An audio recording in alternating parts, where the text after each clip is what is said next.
If you're checking out this video before bringing home a puppy, I'm here to give you a round of applause. It's amazing that you're already doing some good research on what to prepare for before you've got that furry potato underfoot. But if you already have a puppy and want to know what you have missed, that's okay too. You're going to still learn a lot. Now in today's video, I'm going to tell you 10 things I think you must do before bringing home a puppy. Now I'm going to go fast, but you can rest assured that I have videos on almost every one of these topics on this awesome channel. So if you need to deep dive into one or two of these tips, I've got you covered. So be sure to subscribe to this channel so you get notified when we go live and when other amazing videos are released. Michelle here with How to Train a Dream Dog.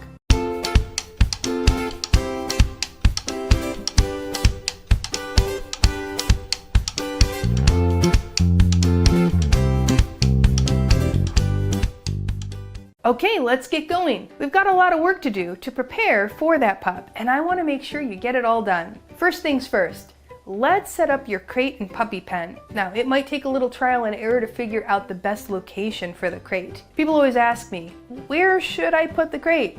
Well, it is actually going to depend on your unique situation. It's okay if you want to have it in your bedroom, and it's okay if you don't. Some puppies do better if the crate is near their humans, especially at first. Other puppies do well with a quiet room where they don't get disturbed. Now, I recommend that you put the crate somewhere convenient because with a young puppy, you're going to be using it a lot. Now, you should also try to put it near the potty door because the path between the crate and the potty door will be well worn in the first few months. In addition to the crate, I recommend you set up a puppy pen with a protective floor covering like a piece of linoleum or plywood. This pen is a place to keep your puppy safe when he or she is awake, but you can't supervise too closely. Now, some people find the crate in or even attached to the pen works really well. That's what worked for me with Pickles and also Feta, who we fostered for a few weeks last summer. Now, let's make a plan for the potty spot. Young puppies have to go to the bathroom a lot, and you want to get them outside each and every time they have to go. This could be every 20 minutes during some parts of the day. So make sure that it's an easy to get to spot, and you have an area that is well lit for those dark times of the day or even at night. Now, if you get a lot of snow or rain, you might find a covered small area just for your own comfort and convenience. If you live in an apartment, I recommend a small patch of real grass on your balcony or by the front door. And eventually, your puppy will learn to hold his bladder all the way to the potty area. But at first, you might need a place that's a little bit closer. If you don't already have it, take a look at my new puppy starter kit. It's going to help set you up for success in the potty training department. Now, the next tip is really important. I want you to have a vet. Now, if you already have one because you have other animals, awesome, that's great. Just give them a call and let them know that you're going to be expecting to bring home a new bundle of joy. They can determine when it's best to see him first and how to keep him on a schedule for vaccinations.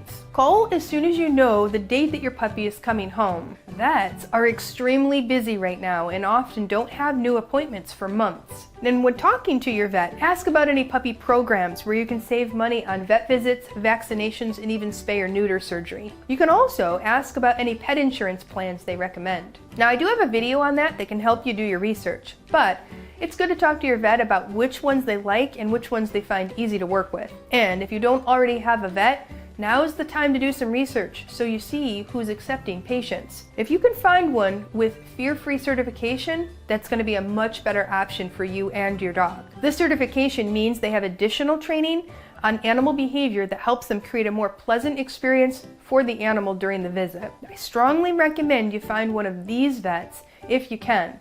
There's a link in the description below of fear-free certified professionals. Next on our to-do list, groomers. Just like the vet, groomers are in high demand right now. Doodles are a very popular breed, but they also have a very high need for grooming, which is probably keeping a lot of local groomers quite busy. If your dog will have a need for frequent grooming, start calling around now and book a first appointment for a simple nail trim or what we call a victory visit. Victory visits are when you take the dog to a potentially scary place and simply make it an exploring session. Nothing scary or bad is going to happen during that visit, and it actually helps the dog associate the location with something more neutral, not negative. The more victory visits you can do, the less the dog will experience stress when visiting those professionals. Groomers can also get a fear-free certification, and I strongly recommend you find one from the list that I shared below. All right, next up, a little shopping. Most people think about puppy preparation as only going shopping. Yes, there are a few things I'm going to recommend you buy before your puppy comes home, but honestly, it's not a long list. You really want to wait until your puppy's home and you get a sense of his or her temperament before buying a whole bunch of stuff. Now, I already mentioned the crate and the puppy pen, but another must-have item is the Snuggle Puppy. This is a stuffed dog or other animal that has a warming pack and a heartbeat. It's meant to mimic the feel of a litter mate or a mama dog. Almost all of the students in my online course rave about it, and when I fostered Feta, it was a lifesaver. Now, if you can take it with you when you pick up your puppy, get some of the mama's scent on it. Most young puppies find that the Snuggle Puppy is a huge comfort to them as they are getting to know their new family, or just getting used to life without their litter mates, and then when they're in the crate alone. This is actually one of the tools I recommend you have with you when you pick up your puppy. Another thing I suggest you buy is the Adaptil plug-in. Now, this is a pheromone which is similar to the one that the mother gives off.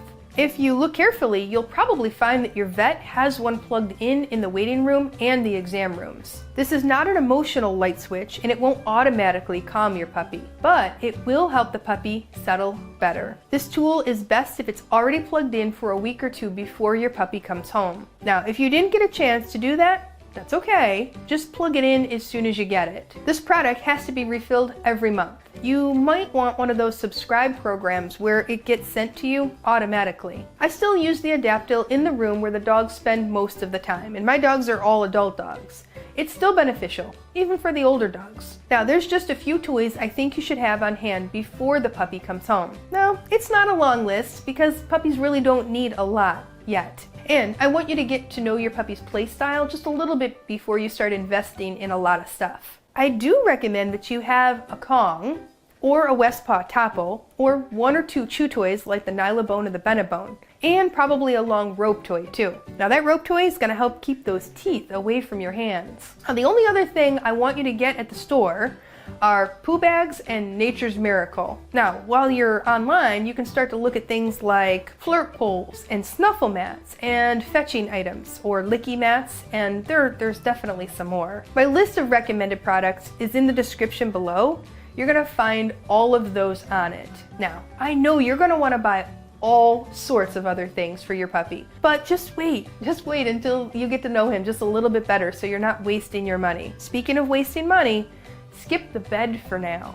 I know what you're thinking. I'm a party pooper. Do you know what else is a party pooper? A very expensive vet bill to remove an obstruction. You see, dogs often chew on soft bedding, and it's not safe for them. Most dogs can't be trusted with a bed until they're past the chewing phase and have a little bit more control. Now, this is around a year old, and until then, just skip the bed. Okay, I have 3 more tips for you to do before your puppy comes home. Before I go into them, I just want to thank you for watching today. My team and I work really hard to put these videos together for you. And if you'd like to show your appreciation, you can use the thanks feature here on YouTube. You can also share this video with other puppy parents and subscribe to the channel. These 2 things really help us as well. All right, just a few more things to take care of before Fido comes home. To-do item number 8. Clear your schedule. Yep, you're going to be pretty busy with a new puppy. They sleep a lot, but not always for long periods at a time. There are lots of potty breaks, puppy proofing, puppy corralling, and of course, puppy snuggling. Many people find that their normal schedule of meeting friends or grocery shopping and going to the gym comes to a complete halt with the new puppy when they come home. Don't worry, you're going to get back on track and back to those things pretty soon. But you and the puppy will do much better if you have cleared the schedule for a few weeks after the puppy comes home. That's going to give you a chance to develop a good schedule with the puppy and start to know what routines meet his needs. Now, if you're working full-time and getting a puppy, please watch this video so you can begin to plan for his needs right now. Okay, the next thing to do, arrange for support. Now, if you live with a family or other people who plan to help you, you've got it built in. But it's a good idea to get on the same page with others in the household regarding who's going to help with the puppy and in what ways. Now, if you live alone, now is the time to round up some support. Family, friends, neighbors, or even dog walkers can all be great sources of support and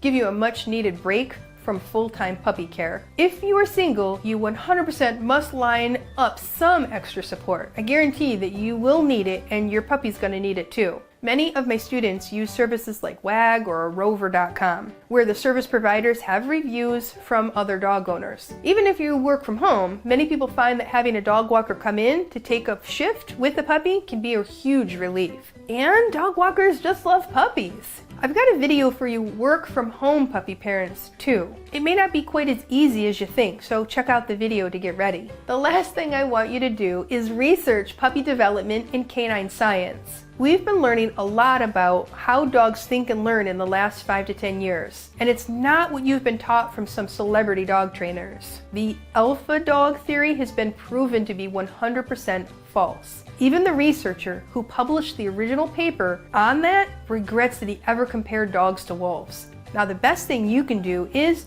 study up on current canine science and behavior. Even understanding a little bit about the development of your dog's brain can really set you up for success with your puppy. I have a fantastic free webinar that can get you started on this research. It's just about an hour of your time, and you can find a time that works best for you. I do recommend that you watch it with anyone else in the household who's going to be caring for your puppy, so they can get on the same page. And after watching it, if you feel like you could use more help, you can reach out and learn more about our online course. Just remember that every puppy is different. So the dog that you have had as a kid, or maybe you have a senior dog, he's going to have a different temperament than this new puppy. And puppies by themselves, they're just a different breed. Their crazy puppy energy and their mouthy play and exploration is enough to drive any human just a little bit crazy. But with the appropriate expectations and lots of patience, you're going to get through this puppy stage. And if you need help, you can always reach out to my team through our free Facebook group, Puppy Training with Michele Lennon, or our online course. We're here for you, and we believe in you. All right, in the comments below, tell me, when are you bringing home your new puppy? Do you have a name yet?